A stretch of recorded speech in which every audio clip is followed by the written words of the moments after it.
எல்லாருக்கும் வணக்கம்ப்பா. இன்னைக்கு பூண்டு குழம்பு செய்ய போகிறேன். அதுக்கு தேவையான பொருள் என்னென்னு உங்களுக்கு சொல்கிறேன். நல்லா சூப்பராக இருக்கும். 2 நாளைக்கு வச்சு கூட நம்ம சாப்பிட்லாம்.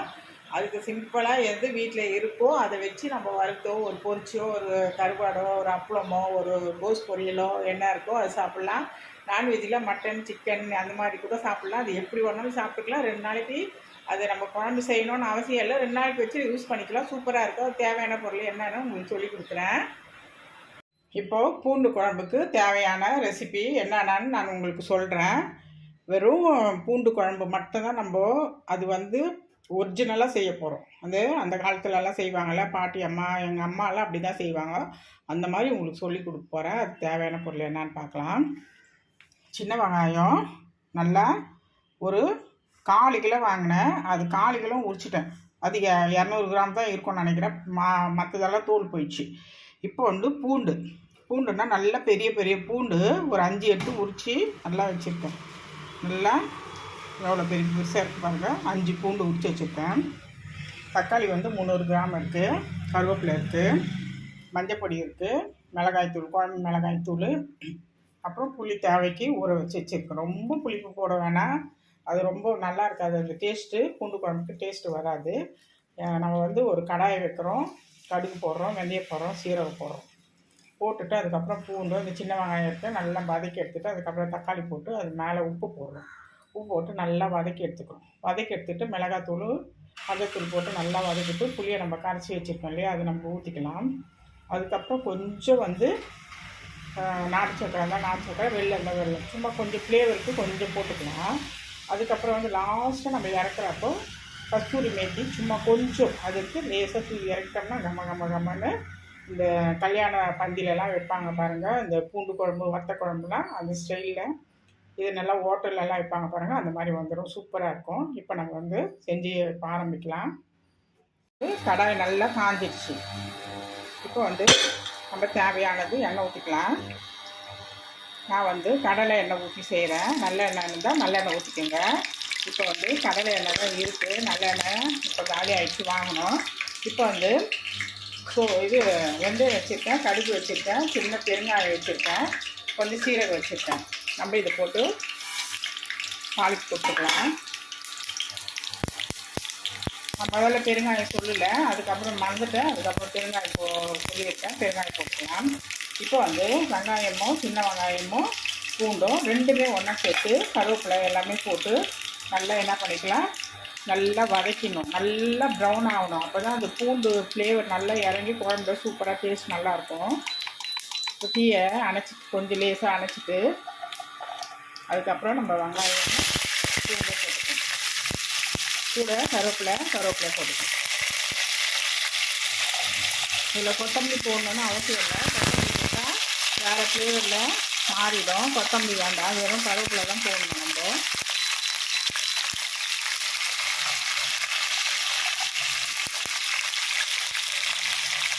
இப்போ இது நல்லா வதங்கி வறுத்தோம். நல்லா ப்ரௌனாக நல்லா வதங்கி போய்ப்போம்.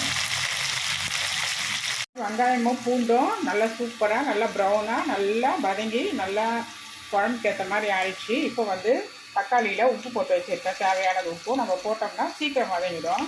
இப்போ நல்லா வதங்கிடுச்சு பாருங்கள். சின்ன வெங்காயமும் பூண்டும் நல்லா வதங்கி நல்லா சாந்து நல்லா வந்துடுச்சு. இப்போ என்ன பண்ணலாம், நம்ம தக்காளியை உப்பு இருக்குது நம்ம அதில் போட்டுக்கலாம்.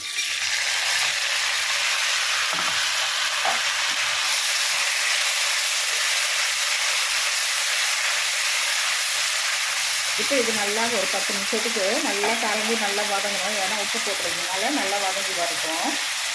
தக்காளி நல்லா வதங்கிடுச்சு. நல்லா எண்ணெயிலே நல்லா வதங்கி நல்லா வச்சாச்சு.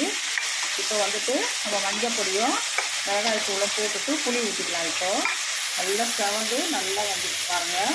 நம்ம இதுலேயே என்ன பண்ணோம், சோறு பிசைஞ்சு கூட சாப்பிட்லாம். அவ்வளோ சூப்பராக இருக்கும்.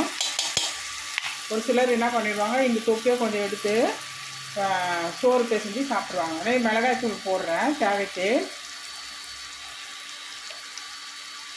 நான் 5 ஸ்பூன் போடுறேன் மிளகாய் தூள். கொஞ்சம் காரம் இருந்தால் தான் நல்லாயிருக்கும். அதுக்கப்புறம் இதை வதக்கி விட்டுட்டு இப்போ நம்ம புளியை கரைச்சி ரெடி பண்ணி வச்சுருக்கேன்.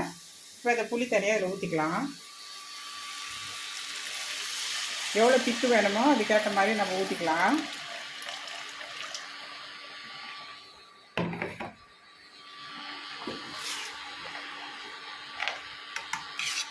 இப்போ இது நல்லா நல்லா கொதிச்சு வரணும். இப்போது கொதிச்சு வந்தோன்னா நம்ம என்ன பண்ணலாம், கொஞ்சோண்டு கஸ்தூரி மேத்தி கொஞ்சம் போட்டுக்கலாம்.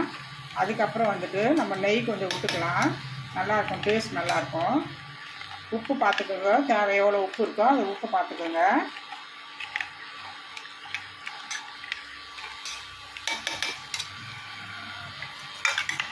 இது இந்த தண்ணியில் இந்த பெருங்காயம் நம்ம போட்டிருக்கோம் இல்லையா, அது கலந்துடும். ஸ்மெல்லும் நல்லாயிருக்கும், டேஸ்ட்டும் நல்லாயிருக்கும். அதுக்கப்புறம் கொஞ்சம் நாட்டு சக்கரை போட்டுட்டு கொஞ்சம் நெய் ஊற்றிட்டு கொஞ்சம் கஸ்தூரி மேத்தி போட்டு நம்ம அவ்வளோதான், நம்ம இறக்கிக்கலாம். அவ்வளோதான். இப்போ நல்லா இது கொதி வருது. இப்போ நல்லா கொதிக்கட்டும். அது இப்போது குழம்பு நல்லா கொதிக்குது பாருங்கள், நல்லா சூப்பராக. நான் இண்டக்ஷன் ஸ்டவ்வில் தான் செய்கிறேன். எவ்வளோ சிக்கனை பண்ணணுமோ அதுக்கேற்ற மாதிரி கேஸை நான் சிக்கனை பண்ணிகிட்ருக்கேன் இருக்குது. ஆனாலும் தேவைக்கு மட்டும் நான் பண்ணிக்கிட்டு தேவைக்கு இது பண்ணிக்கிறேன். அவசர ஆபத்துக்கு நம்ம அது செஞ்சுக்கிறேன். இப்போ இது அந்த மாதிரி செஞ்சிட்ருக்கிறேன். இப்போ நல்லா குழம்பு நல்லா கொதிக்குது. இப்போ நான் இப்போ 3 பொருள் சொன்னேன் இல்லையா, கஸ்தூரி மேத்தி, நெய், வெள்ளம் இருந்தால் வெள்ளம் போட்டுக்கோங்க, நாட்டு சக்கரைனா நாட்டு சக்கரை போட்டுங்க. இது ஃப்ளேவரு நல்லா டேஸ்ட்டு நல்லா மனமாக நல்லா சூப்பராக இருக்கும். இப்போ என்கிட்ட நாட்டு சக்கரை இருக்குது. இப்போ நாட்டு சர்க்கரையை நான் அதில் போட்டுக்கிறேன். போதும், 1 ஸ்பூனு. இப்போ நெய், இப்போ நெய் கொஞ்சம் நம்ம ஊற்றிக்கலாம். நல்லா வாசனை நல்லா மணமாக நல்லா இருக்கும். இந்த ஹோட்டலில் கல்யாணத்துலலாம் வைப்பாங்க இல்லையா, அந்த மாதிரி இருக்கும். அதுக்கப்புறம் கொஞ்சோண்டு கஸ்தூரி மேத்தி, அவ்வளோதான். இப்போ ஒரு 2 நிமிஷம் கொதிச்சோன்னா நம்ம ஆஃப் பண்ணிக்கலாம். இதுதான் பூண்டு குழம்பு, இப்படி தான் செய்வாங்க. நீங்கள் செஞ்சு பாருங்கள், செஞ்சு பார்த்துட்டு சூப்பராக இருக்கும். இன்றைக்கி வச்சுட்டு நாளைக்கு அடுத்த நாளைக்கு கூட நம்ம வச்சு சாப்பிட்லாம். நம்ம நல்லா அது எண்ணெயில் நல்லா வதக்கிட்டோம்.